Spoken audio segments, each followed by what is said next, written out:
morning show. We're broadcasting to you on Channel 9 and on WJOP-LP Newburyport FM 96.3. We're also available on Newburyport Community Media's YouTube channel at ncmhub.org. I'm your host, Mary Jacobson, and I'm just delighted to welcome this morning's guest. Jenna Blum is here. She is the New York Times and internationally best-selling author of the novels Those Who Save Us, The Storm Chasers, and The Lost Family. Her most recent book, and the one she's here to talk with us about today, which will also be featured at the upcoming Newburyport Literary Festival, is Woodrow on the Bench. Life Lessons from a Wise Old Dog. And it's about her senior Black lab and what his last 7 months on Earth taught her.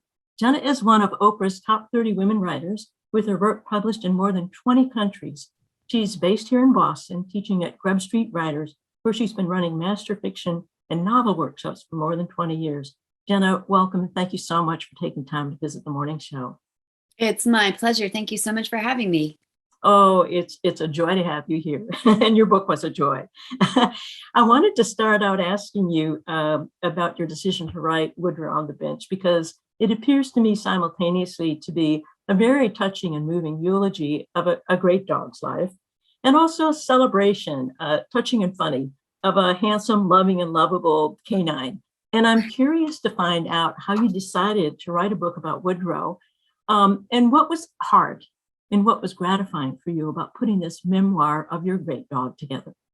Such great questions. Thank you, Mary. And I love that you called Woodrow a great dog, because all the dog owners I have talked to have said, you know, all the dogs in your life are fantastic, but then there are a couple of dogs that really stand out for specific reasons, and Woodrow was that kind of dog. His nickname, not given by me, was Woodrow the George Clooney of dogs. And that was well earned, because from the time he was 8 weeks old, he was surrounded by ladies. He had a magnetic appeal for the ladies. I once saw my then boyfriend holding Woodrow the puppy outside of Starbucks, and I turned away to place my coffee order and turned back, and they had disappeared in a sea of women. Not over my boyfriend, much to his dismay, but over the dog. And that, a humbling experience, I'm sure. Yeah, well, actually, I think Woodrow is also sort of a good wing dog too, because I had single male friends borrow him later in his life and meet the ladies. But this was this dog's magnetic appeal. He was very elegant. He had very long legs for a black lab and would cross them and do what we called elegant cross paws and master paws theater. He had a tuxedo collar for parties. And we used to say he was like a very distinguished gentleman in a dog suit. So when Woodrow was very old, when he was 14, he was diagnosed with congestive heart failure, in addition to all his other old dog ailments like arthritis. Labs get that a lot, and cataracts and kind of super stinky breath, which all the dogs get when they're that age. And we spent the last 7 months of his life on the park bench across the street from my downtown Boston apartment, because that was as far as he could get. And that was where I made the decision to write the memoir about Woodrow while he was still alive, because I thought, I love this dog so much, and I really want to pay him much. And what better way to do that? Just the writing muscles I've spent my whole life flexing since I was 4 years old. So that was when I started thinking about writing Woodrow on the Bench. And it was not a difficult decision, obviously, but parts of writing it were difficult. One being the final chapter of the book. I'm not giving away any spoilers, that this is a chapter in which I have to let go of my 15-year love and companion. So those of you who are dog owners and lovers, if that's hard for you, you can still read the book and just skip that last chapter. I promise you will get everything you need out of it. But also just being emotionally disclosive about myself was hard. I'm a novelist by trade. I always write about things that are important to me, but I disguise them in fiction. And this time I had to really lay bare some of the circumstances in my life in order to connect with my audience. And I hope I've done that, but to show like my emotional underpants that way was a little disconcerting and ultimately liberating. Yeah, no, that's partly why I was curious about, the challenges of writing a book about a being that you clearly were devoted to and loved so much, because it surely brought back difficult and challenging memories. And your love for Woodrow is just so transparent in the book. And his being a great dog also comes through so clearly. As I've shared with you via our email exchange arranging this interview, Jenna, I'm on my third Labrador Retriever right now. So there was so much in the book that I connected with. Everything from the wonderful corn chip smell of their pads and their paws, the multiplicity of names we have for dogs, other than their official name. I always think of it as, multiplicity is an aspect of deity. So of course, dogs would have a lot of names. And the Labrador's particular insatiable quest for food. There's just no satisfying it, which I also like to think of as an enormous appetite for life. And one of the best things about life is good food. So although labs don't require good food. And also, as you referenced with the bench, the sheer social magnetism that dogs have at every stage of their lives. And, when I first saw the title to your book, Woodrow on the Bench, I thought, bench, what bench? I thought judicial bench. And it's not a bench. You live in Back Bay. But I was hoping you mentioned the bench a little bit, but the bench plays a significant role in the book and in different stages, including the final stage of Woodrow's life. So I was hoping you could tell us a little bit more about that social magnetism and the role the bench played for Woodrow, but also for you. Yes, I would be happy to. Actually, this might be a good place for me to insert a strategic reading about the bench and describe the bench. Absolutely. So that readers can get some idea. If you're not local to Boston, well, I know everybody at Newburyport knows Boston to some degree, but people watching in different areas, this is the bench. And I love everything you said about the labs. Labs are like enormously enthusiastic about life in general, which often gets them into trouble because they have that outsized appetite, and they don't even require food that is edible. No, their definition of street food is appalling. I don't even get, I would love to talk about that, actually. Yeah. Another time off camera. All right. Yeah, maybe for a polite audience. Okay. So I'm going to read to you about the bench, which is actually the frontispiece of the book, so that you get a good picture in your mind of where it is. The bench. The bench is across the street from my apartment on a greenway called the Commonwealth Mall that runs from Boston's Public Garden down to the Fenway. The mall striates Commonwealth Avenue like the divider in the middle of Park Avenue in New York, rendering the street double wide, except the mall has more trees, old growth oaks and cottonwoods shading it in a gracious canopy, and historical statues on every block. Abigail Adams, Alexander Hamilton, and on our block, Patriot of the Revolution, John Glover.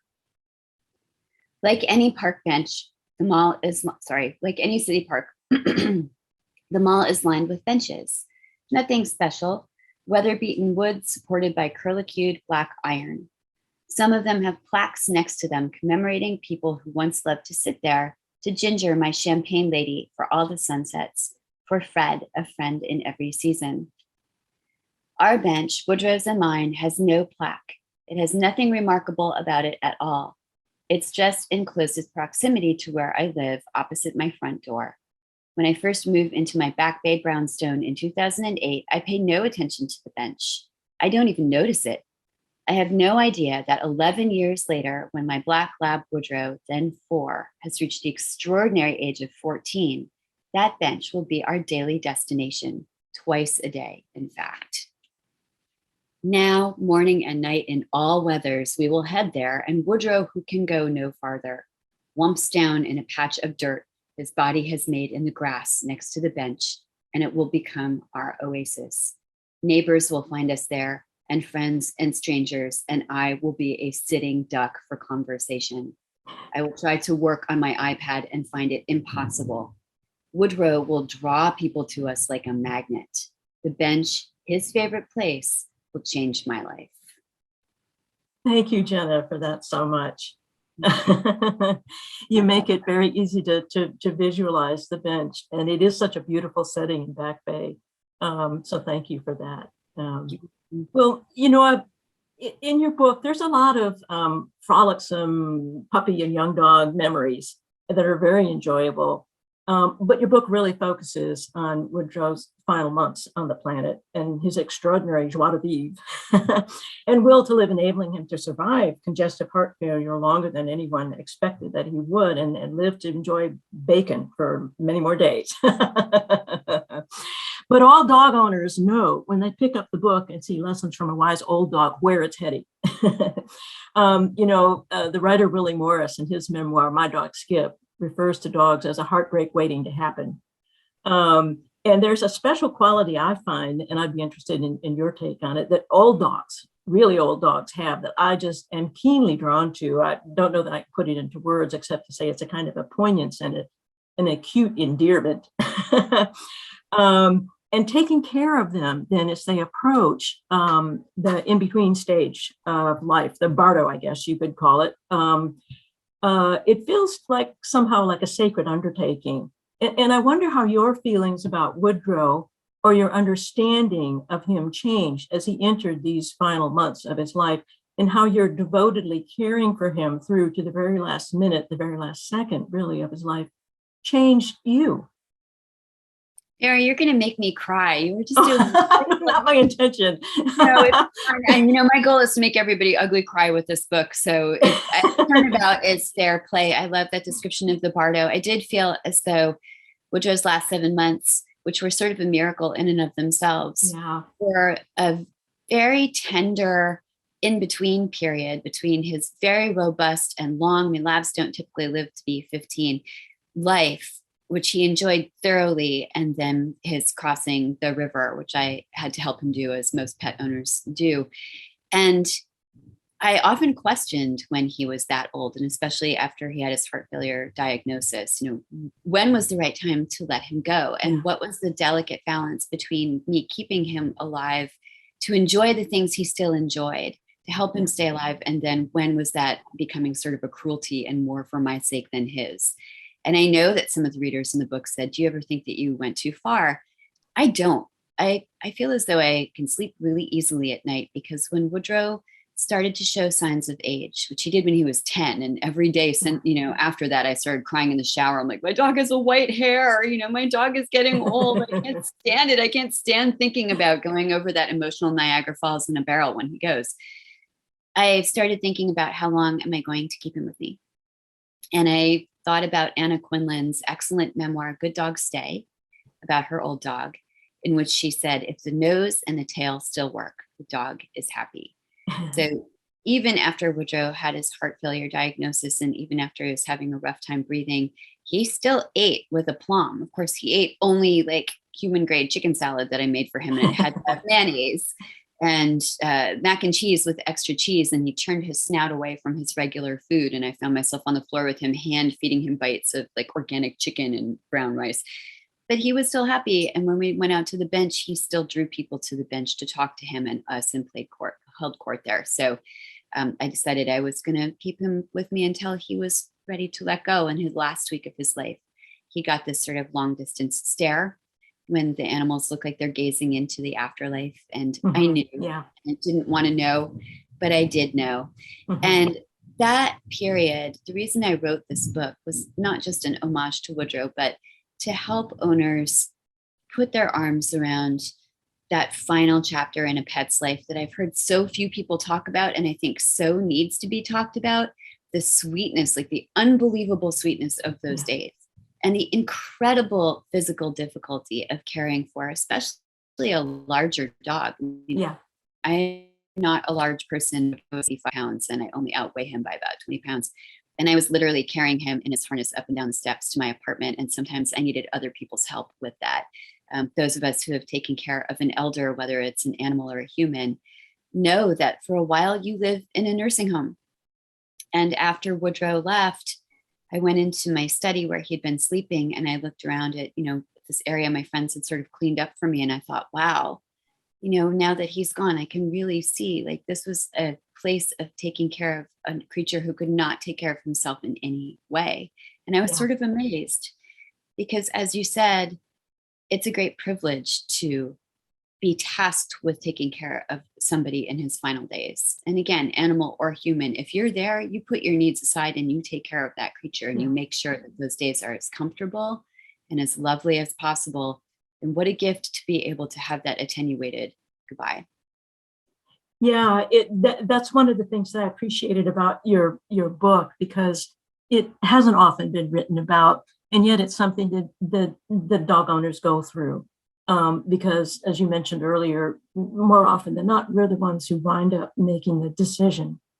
And when you know your dog really well, as you said, you can kind of tell what the signs are. I know with my last dog, I used to see her going by and I used to think of her as, well, she's really a ghost dog, because I felt like she had, one paw in this world and three paws in the next eventually.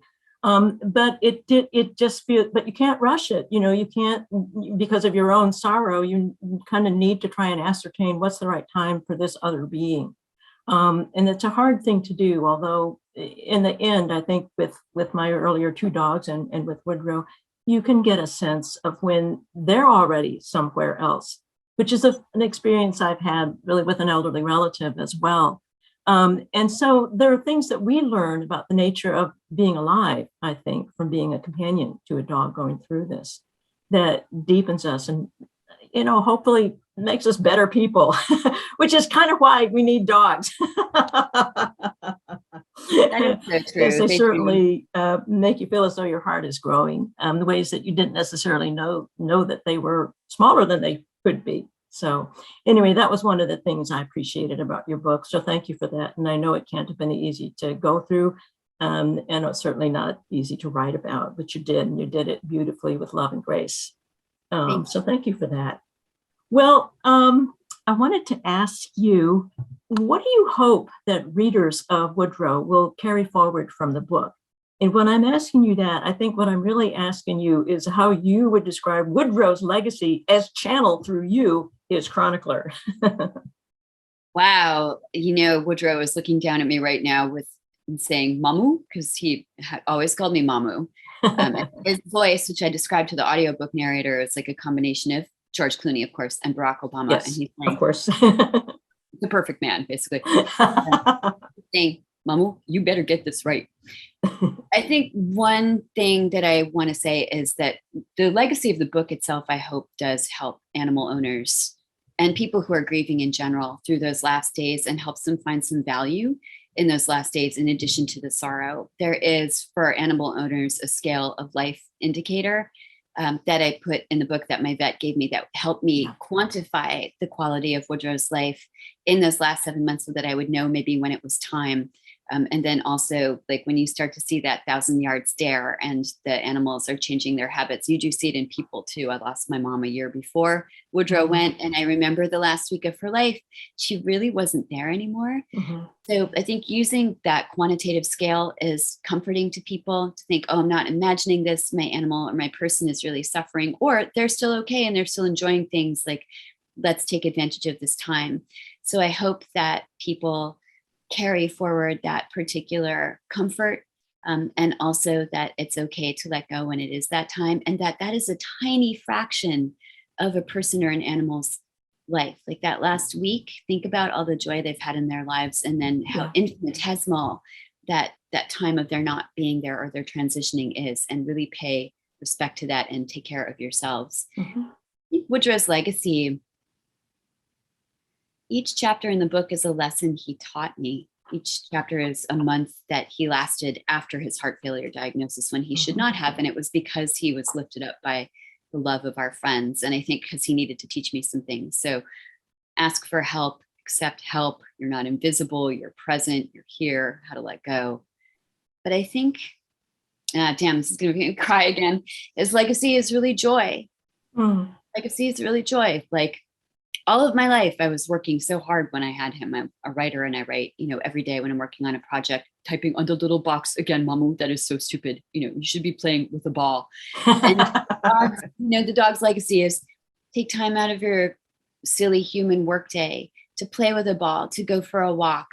There's never enough food. There's never enough bacon. And I enjoy the bacon, enjoy your lives, because that's what dogs are. They're such joyous creatures. And Woodrow, really, up until the last week, enjoyed every moment, I think, of his dog life. And so I hope that those of you with good dogs, good cats, good iguanas, good people in your life, really take that daily mindfulness and enjoy something that you think that person or creature would want you to enjoy, and do that every day in memory of them and while they're still here. And that's Woodrow's legacy.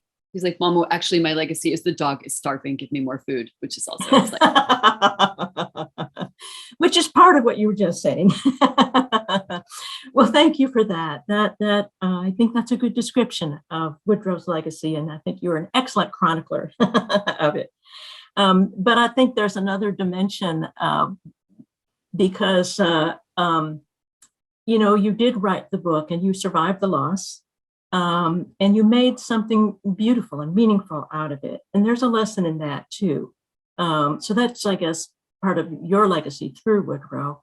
And you also went on to, if I may say, love another dog. Because in the book jacket at the end, you name Henry Higgins.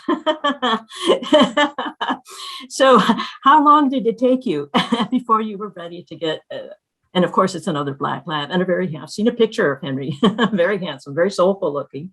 How long did it take you before you felt ready to get your next dog, the love?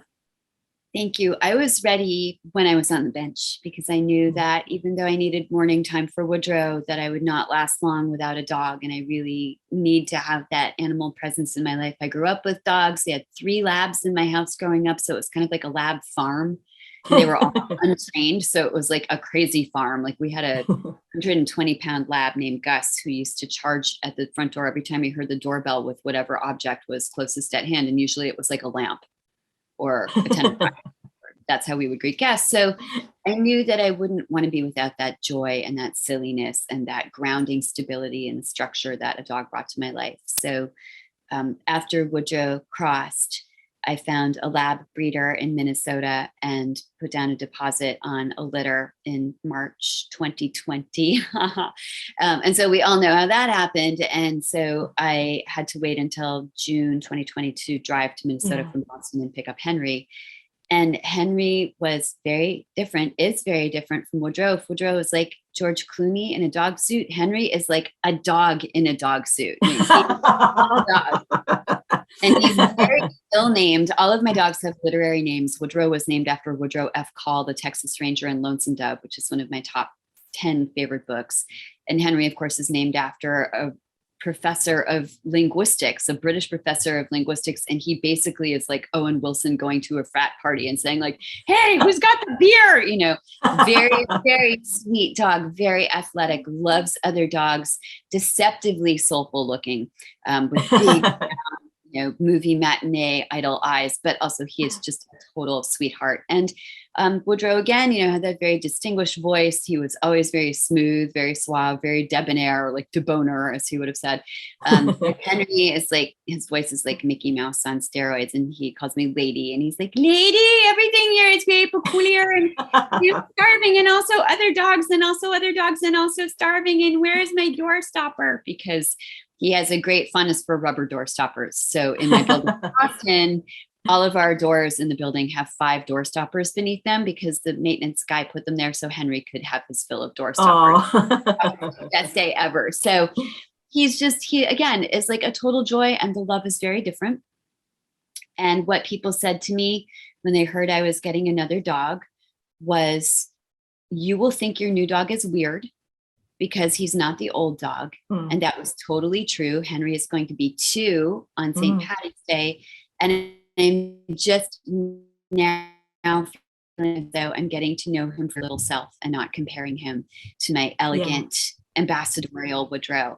And I love both of them so much. And they're just completely different from each other. And that's completely okay. And also I want to say to everybody out there who's wondering about that choice to get a new dog, when you get that dog is totally up to you, and nobody should ever shame you for when you help a dog cross, and nobody should ever shame you for when you get a new dog, and nobody should ever shame you for getting one from a breeder or a rescue or whatever you want to do. When Henry's 5, I desperately want to adopt an older lab from a rescue. And I could not do that so close to losing Woodrow. So I think whatever decisions you make to bring that joy in your life, that's totally fine. Well put. Just claim the joy whenever it comes and whatever shape it takes. Well, Jenna, it's just been a real delight to talk to you.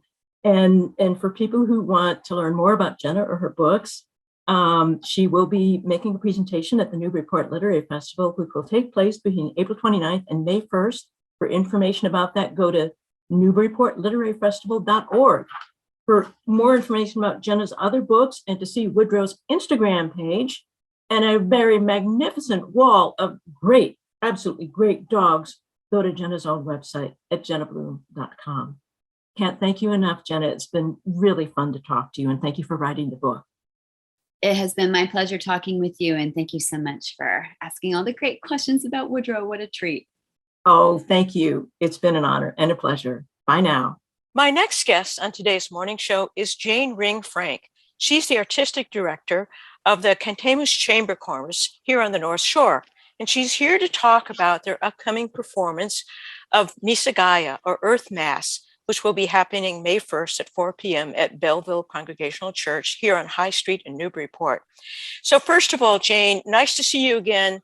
Thanks for taking time to visit the morning show. It's great to see you. Thank you. It's so nice to see you too, Mary. Absolutely.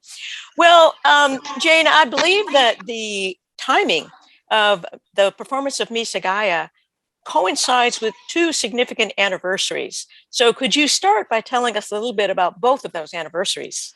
I can. This is Cantemus's 40th year, which is remarkable, really, for a small group that was founded in 1982. And here we are, 40 years later, performing a piece with the Paul Winter Consort. It's really remarkable and a true celebration of the group, a celebration of the earth, and a musical celebration, a joyful, joyful day.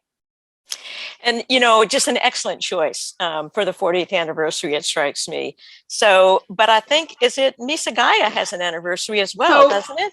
Missa Gaia was commissioned in 1981 and gave its premiere performance in 1982 at the Church of St. John the Divine in the Cathedral in New York. And so it is this perfect confluence of events, the 40 years of both things. Yeah. Wonderful. Wonderful. That's really great. Well, tell us some more about Missa Gaia, or Earth Mass. I'd love to hear about its origin story, the different musical traditions that it draws from, because I understand there are a number of those, and the different sounds, both instrumental and I do believe I read that there were some animal sounds involved. Right. So yes, tell us about the multi-species. That's right. So the dean of the Cathedral of St. John the Divine commissioned this work when the Paul Winter Consort was in residence back in 81 and asked for a newly composed mass, not something that Paul Winter had really undertaken before that moment. And he set out on a research project, listening to the great masters, Dufay, Machaut, Palestrina, Stravinsky, Bach, on and on, really listening and trying to understand the form. He had on, as a piece of the residency at St. John the Divine, there were two composers there already. Paul Halley, who was the music director and is the most remarkable composer, and Jim Scott, another fantastic composer. So it became a collaboratively composed, very highly structured jazz fusion mass. In that time, this was very new language, and it is magical, completely magical. And they had they performed in 82, and then it became a ritual each early October for the blessing of the animals and the feast of St. Francis. Every year, Missa Gaia was performed. Well, that's perfect. And it does include some animal sounds. It includes, it's really wonderful because it includes, it's multi-generational and multi-species. So I think you know that Paul Winter did a lot of recording of the natural world as a piece of the music that he did in the early days and continues to do. Sounds from the Grand Canyon, animal sounds, all kinds of natural acoustic sounds of what Mother Earth has to offer us. So the work is for adults. It's also written for children, and it is written with pre-recorded sounds of whale and wolf and loon birds, and it's really extraordinary. And the theme, some of Paul's themes that he plays on the soprano sax come right out of the wolf calls or right out of the loon calls, and it's really, really lovely. Oh, it sounds exceptional. Well, tell us about the different performers, because there are a number of different groups coming together to perform this piece. That's right. It's a pretty large cast. So we are sitting around 40 right now, which, coming out of the quiet of the last 2 years, we're really pleased that people have come back to sing. And so we will have Cantemus plus the Greater Newburyport Children's Chorus that is conducted by Gina McCown, and is just a wonderful group. I'm going to be rehearsing and working with them tomorrow. And I can't wait. 18 children who provide little pieces of the Mass, and they will also perform a couple of their own works, which is really, really fun. Oh. Then the Paul Winter Consort, and this is a remarkable outcome for us. When we decided, the board asked me what work would I like to do for my last concert with Cantemus. And this is what I proposed a year plus ago, year and a half, 2 years ago. And I think that I talk about a confluence of events, but we poked out very, very gently to Paul Winter to say that we were doing this. And I think they haven't been able to play live for a long time. And so he really wanted to come with the consort and perform. So we have Paul, and then we have Eugene Friesen on cello, and who is so marvelous. And then Teresa Thomason, who is a glorious gospel singer and really brings an intense energy, but also skill, agility. She's just has the most beautiful voice. Well, it sounds like just a really wonderful, wonderful collection of voices, and it sounds like it's going to be just an extravagant, beautiful sound. Jane. I hope so. I can't always wait. hope so. That's right. Thank you. Yeah. I believe there are a number of supporting organizations that will also be in attendance, and we'll also be talking about some environmental messages. Could you fill us in on that? I could. One of the things that felt so important about this piece, Mary, is that this celebration of Mother Earth feels like it couldn't come at a more appropriate time. And the multi-generational nature of it, the hope and the resolve that we need for our children, felt important to include the children. And by the same token, it felt really important to include the community. So we went to a number of eco-justice partners to propose that they come and be partners with us, come to the concert, bring their wares to tables there, so that we can help in this musical context raise awareness. We can literally sing to the earth. So we are blessed to have the partnership of Mass Audubon's Ipswich River Wildlife Sanctuary. And that is located in Topsfield and Wenham. And we are working with the Coolville Arts and Earth Center, which is run by Sister Pat Rollinger, and is just a magical place for children that teaches from earliest childhood about the sustainability of the earth. And the Ipswich River Watershed, dedicated to the health of the Ipswich River, and the Merrimack River Watershed, dedicated to the health of the Merrimack River. So we feel like we accomplished something we wanted to do, which was to really get a broad community involvement on the North Shore, and get the message out that we can actually say something through this extraordinary piece of music. Well, I can't wait. I'm really glad that I have my tickets already for the in-person part. And tell us a little bit about how people can also attend virtually. That's right. I'm just blown away to say that we are sold out. on May 1st for the in-person tickets, but of course have the ability. We've hired a fantastic live stream company to come in. It'll be a multi-camera live stream. And by going to cantemus.org, it is a very reasonably priced $15 live stream ticket, and it allows for the video to be replayed for 2 weeks past the concert. So it'll be a ticket that gives entree until May 15th. Wonderful. It's great that people will have that opportunity. And it sounds like a concert people are not going to want to miss, Jane. And it is your last concert. You're departing Cantemus, and I'm sure that the chorus must be sad. Well, I think, I think we all are. It just felt like the right time. We have had, Mary, we've had a wonderful run. Yes. And I have been the luckiest woman on the planet to be with that group. We have grown together a lot. We have improved together a lot. And I have worked them very hard, and they have been very generous in return. So yes, this is my last concert, and I am just astounded that it's a concert with all of these wonderful performers coming together. It's more than I could have imagined, and I'm very grateful.